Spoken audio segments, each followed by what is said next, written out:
We have quite an evening tonight. And it's wonderful to have this crowd of people in the room. It's wonderful to have everyone online.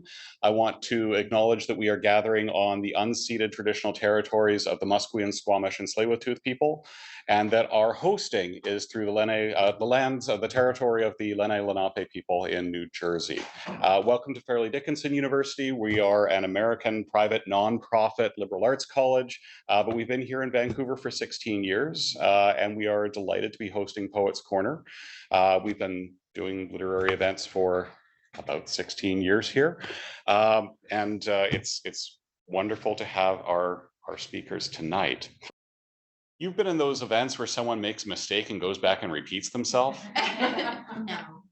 31 years ago, I began a noble tradition of mispronouncing Gary Geddes's name. Did I get it right now?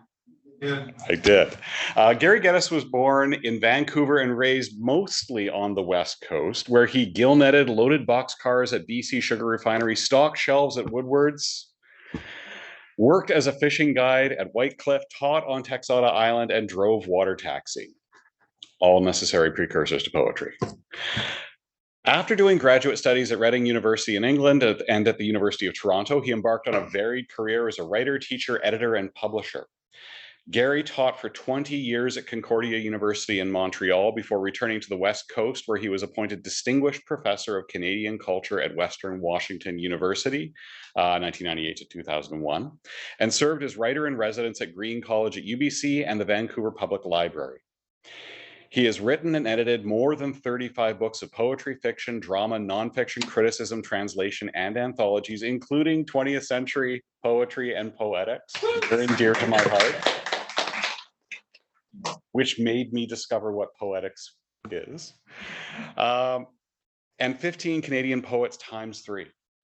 His literary awards include Deep Breath, the E.J. Pratt Medal and Prize 1970, the National Poetry Prize 1981, the America's Best Book Award in the 1985 Commonwealth Poetry Competition, National Magazine Gold Award in 1987, the Writers' Choice Award 1988, Archibald Lampman Prize 1990 and 1996, the Poetry Book Society Recommendation in 1996, and the Gabriela Mistral Prize 1996, which he shared with the Nobel laureates Octavio Paz and Václav Havel, and Rafael Alberti, Ernesto Cardenal, and Mario Benedetti. It is a great pleasure to turn over the floor to Gary for the close of our season.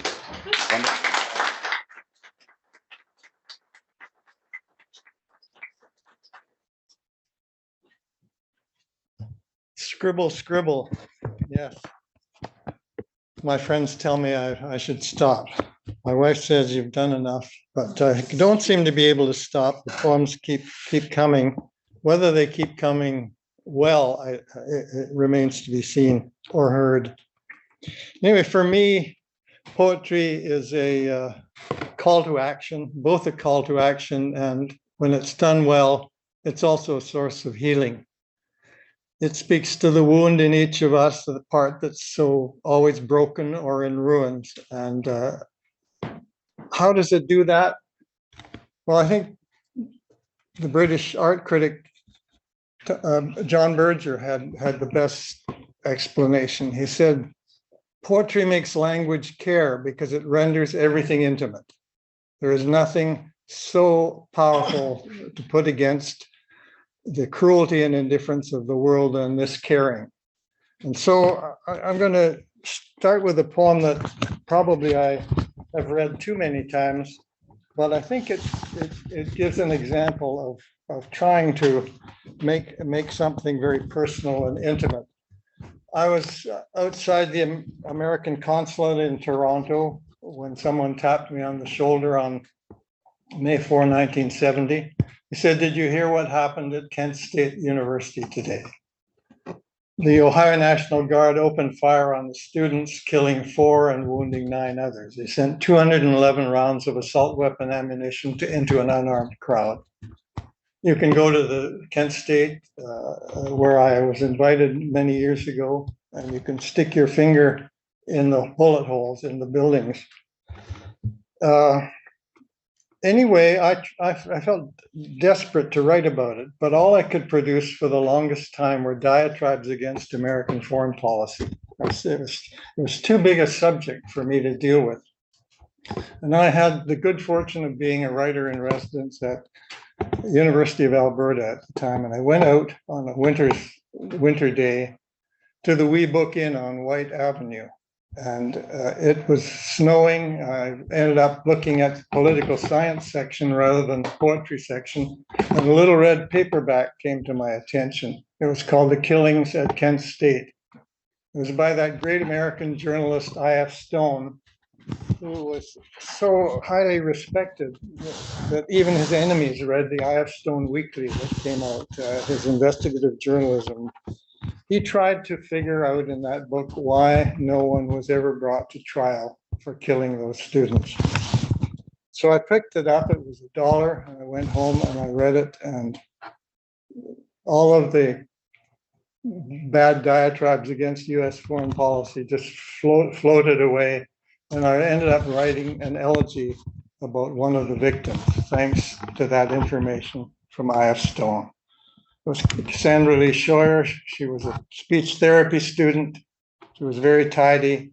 She was not particularly political, and she liked to roller skate. So here's the poem. You might have met her on a Saturday night, cutting precise circles clockwise at the Moonglow roller rink, or walking with quick step between the campus and the green two-story house, where the room was always tidy, the bed made, the books in confraternity on the shelves. She did not throw stones, major in philosophy, or set fire to buildings, though acquaintances say she hated war, had heard of Cambodia. In truth, she wore a modicum of makeup, a brassiere, and could no doubt more easily have married a guardsman than cursed or put a flower in his rifle barrel. While the armories burned, she studied, bent low over notes, speech therapy books, pages open at sections on impairment, physiology. And while they milled and shouted on the commons, she helped a boy named Billy with his lisp, saying, "Hiss, Billy, like a snake. That's it. Shh. Tongue well up and back behind your teeth. Now buzz, Billy. Feel the air vibrating in my windpipe as I breathe." As she walked in sunlight through the parking lot at noon, feeling the world a passing lovely place, a young guardsman who had his sights on her was going down on one knee as if he might propose. His declaration, unmistakable, articulate, flowered within her, passed through her neck, severed her trachea, taking her breath away. Now who will burn the midnight oil for Billy, ensure the perilous freedom of his speech? And who will see her skating at the Moonglow roller rink, the 8 small wooden wheels making their countless revolutions on the floor?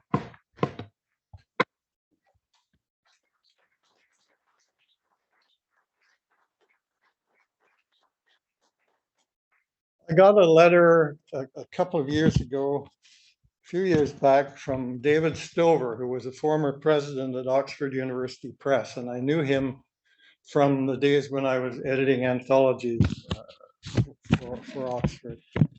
And he said, I've retired, I've started a small literary press, and I'd like to publish any of your work that's out of print. I couldn't believe my ears or my eyes looking at this email. So rather than take advantage of David's folly and generosity, I decided and give him 15 books to print. I said, let's take 4 of my favorite longer poems, book-length poems, and put them into one book. It's called The Ventriloquist, Poetic Narratives from the Womb of War. And I can't use the word about thanks to Derek tonight, I must say that these poems seem to have come to me and demanded to be written. And that's where the word ventriloquist in the title comes from. One of my graduate students told me about a book called The Ventriloquism of History. And it just struck me as a description of all of the work, most of the work that I have done. It's as though those disembodied voices out in the ether are wandering about looking for a sucker like me to tell their stories. And all of these poems are a result of that. So I'm just going to read you 2 or 3 pieces from this. One of the long poems that's in here is called Hong Kong Poems. The Winnipeg Grenadiers and the Royal Rifles of Canada in Quebec City were sent to Hong Kong against the possibility of a Japanese attack. Well, of course, possibility was not the word, it was inevitability. And they were basically sent as a cynical gesture by the government because the Canadian troops had been sitting in England and hadn't even gone into battle by mid-1941. So Canada needed blood shed to get the recruitment up for the war effort. So this is, I ended up, thanks to my friend Doug Elias from the University of, actually it was the Winnipeg Museum of Man and Nature. It's changed its name now. He used to come and drink with me in the winter in Victoria to get away from Manitoba winters. And we'd wrap ourselves around some single malt scotch. And one night he told me about the story of the Hong Kong veterans and what they went through. And this took me 9 years to write. I almost had a nervous breakdown. I told my wife I was giving up the poem, and she said, "Thank God, you've been impossible to live with." Having said that, I went up and I finished the poem. Having permission to abandon something is often the beginning of finding out why you're doing it. This is the voice of Henderson in Hong Kong. I did most of my fighting in Repulse Bay in a hotel half full of civilians. We took up position in a plush suite on the 2nd floor. One of the men sat in an armchair scanning hills out back with binoculars. When he spotted movements, I'd swing into the window and fire, then drop back. Suddenly there was a woman in the doorway saying, "My dog, I'm looking for water for my dog." We pulled her down out of the line of fire and gave the dog radiator water we used for tea. Later, when the Japanese were 2 football fields away and their planes were dive bombing the barracks, I thought of that woman and her final comment, "If he bothers you by barking, shoot him."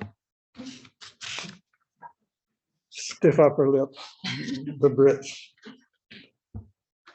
This is the last moment in the Battle of Hong Kong. The voice of Sullivan. There's a strange hush at St. Stephen's as we wait for them to storm the college. Nurses drift like butterflies among the injured, offering a word, a touch, a cigarette. When the enemy bursts through the door, I'm lying on a cot at the far end of the corridor, my head bandaged, my legs supported in a sling. 2 soldiers proceed to bayonet the sick and wounded in their beds to a chorus of screams and protests. A nurse throws herself on top of one of our boys to protect him. It might have been the kid from Queens, and they are both killed by a single thrust of the bayonet. I suppose they were sweethearts. Pinned at last, she does not struggle. Her hands open and close once like tiny wings, and the dark stain on her white starched uniform spreads like a chrysanthemum, a blood-red sun.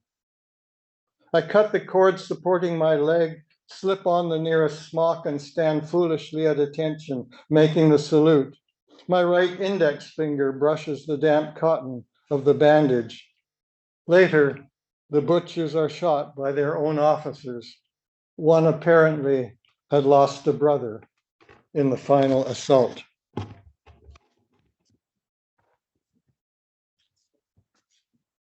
This is my first book of new poems for quite a while, and it was published by Guernica. It's called The Oysters I Bring to Banquets. And the best thing about it is the cover. It's a painting done by Bellini and Titian. They both contributed to this painting. And it's about a feast. And I'm going to read you, the first poem I'm going to read you, and I think probably the best piece in the book, is called Elegy for John Asfour. John was a dear friend of mine. He was studying at McGill, and he arrived at my office at Concordia one day and said, well, first I better give you a little more background. As a boy of about 12, he picked up an incendiary device outside the village of Itanit in Lebanon, and it blew up in his face. He was blinded. He eventually emigrated to Canada and started work at Labatt's Brewery, taking cases of 24 beer off of a conveyor belt and putting them on pallet boards. Then he went to McGill and he did a BA, MA, and PhD in English. And his PhD thesis was translations of modern Arabic poetry into English. And my respect for McGill went up a notch when they allowed that to happen. It was just a brilliant thing to do. He arrived at my office at Concordia and said, Gary, somebody has offered to publish this in Washington, D.C., but they want me to pay $3,000. And back at that time in the 90s, that was about $10,000 or $15,000. And I said, you shouldn't have to do that. Why don't you let me take it with me? I'm going to a publishers conference in New York because I was running a little press called Cormorant Books, which is still living on their other hands. And so he did that, and I read it on the plane, and it was at times in the book fair, and on the way back. And I said to him, I phoned him and said, I found you a publisher, me. So we published the book. It was called When the Words Burn, Modern Arabic Poetry in Translation. And it went on to get all sorts of nominations. It was picked up by Cairo University as a textbook, for which we never got a penny, but we were excited to be ripped off that way. And this is, John passed away a few years back. We went to Lebanon, we went to the Middle East, Palestine and Israel together. He'd never been back to the Middle East at that point. He'd been 22 years away. And so we had a great time. The only thing he ever had to ask me during that trip, since we shared a hotel room, was, is this t-shirt white or is it blue? He wanted to know if he was coordinated properly. We would walk along the streets in Montreal and he would take my arm, and at a certain point he'd say, Gary, we're 10 steps past the store we were supposed to go into. He had the whole city of Montreal etched in his mind. So anyway, we had lots of interesting things happen in this poem, which is an elegy for him. It's dedicated to him, and it tells a little bit about him that you can pick up from the words, I hope. Lebanon, a curious boy, a shiny object in the sand outside his village. With all the lights switched off and small metal particles removed from his eyes, his ruined optic nerves, he explodes into poetry, words that have limped along, taking no responsibility for themselves, shape up and begin slowly to bear weight, acquire beauty, raise smiles, like the one that spreads across faces in East Jerusalem as children in the orphanage cling to his arms and legs. John bent over the oud, singing old familiar tunes in Arabic. As for the loss, he makes light of it.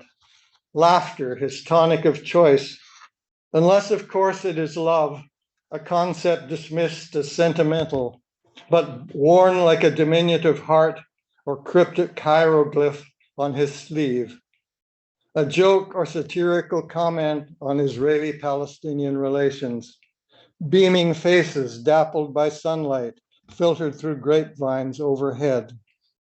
Obliged to talk politics, Bedouins displaced again in the Negev, Saab Erekat, a walk near Abraham's well. Propped up in palliative care and flirting with the duty nurse, he winces as the needle releases a surge of morphine into his vein. The new drug promised reprieve, shrunk the tumor in his lungs to half its size, then stopped, outflanked by fully armed sleeper cells. The dark archive of his poems never raises the question why. The flight of birds, a line of golden wheat against the blue of sky.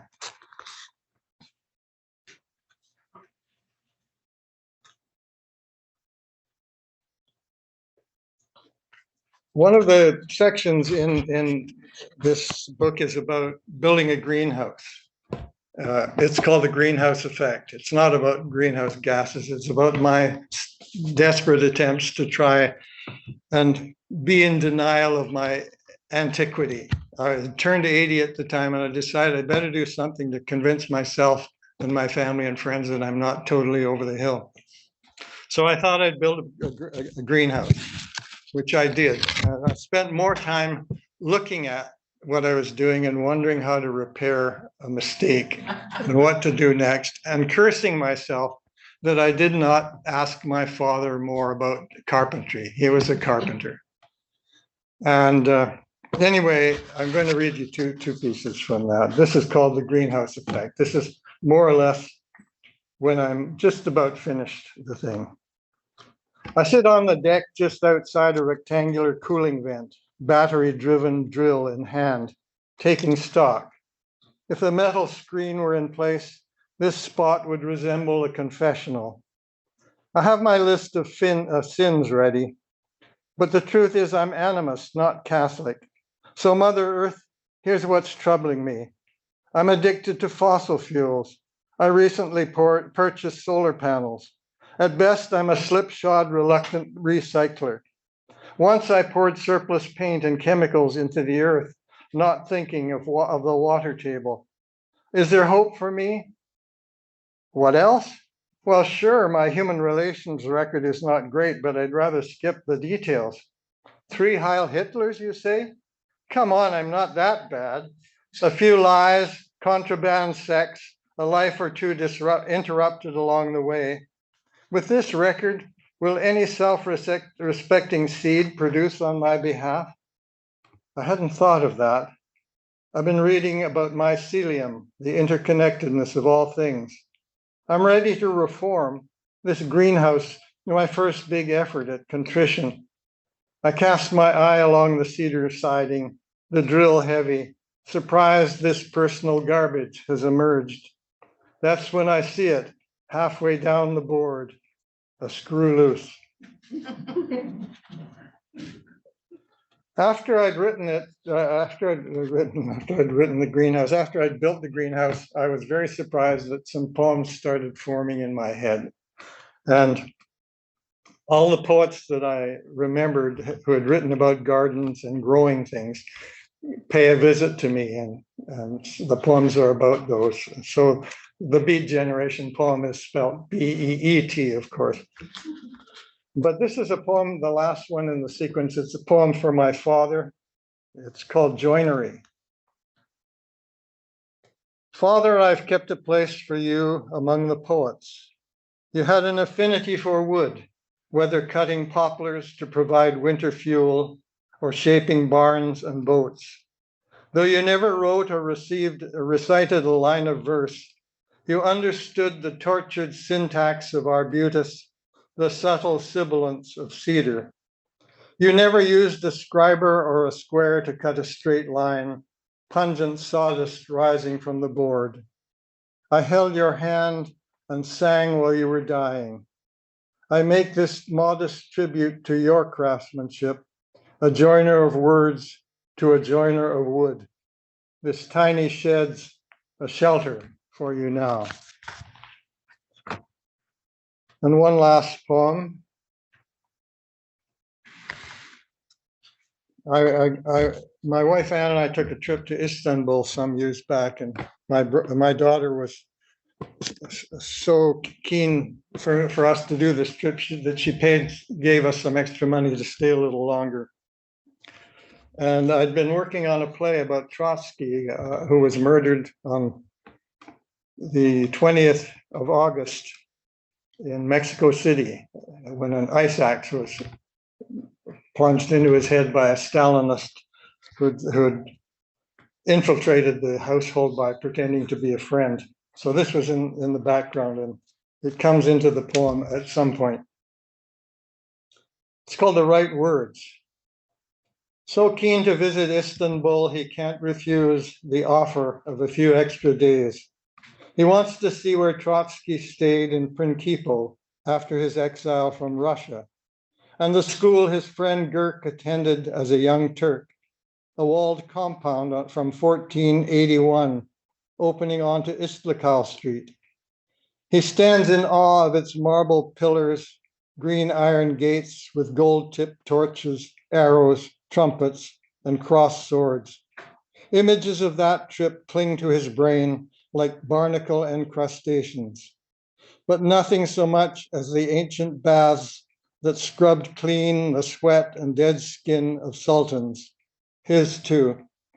So when he finds the famous poet's piece on Istanbul and its rich tribute to those who care for the feet and well-being of strangers, he is so taken with the words, he summons the courage to interrupt his wife's dinner preparations, a ritual not to be taken lightly. He starts to share the poem, but can't finish for weeping at the beauty of its final lines, which takes him back 6 decades to the moment his Milton professor broke down reading Paradise Lost aloud, Paradise Regained aloud, and had to leave the classroom to regain his composure. Right words in the right order. Better, the poet said, to be face down in warm soap suds than face down in a warm pool of blood. A sentiment even Trotsky would have endorsed before the infamous Ice Act etched its sorry syntax into history.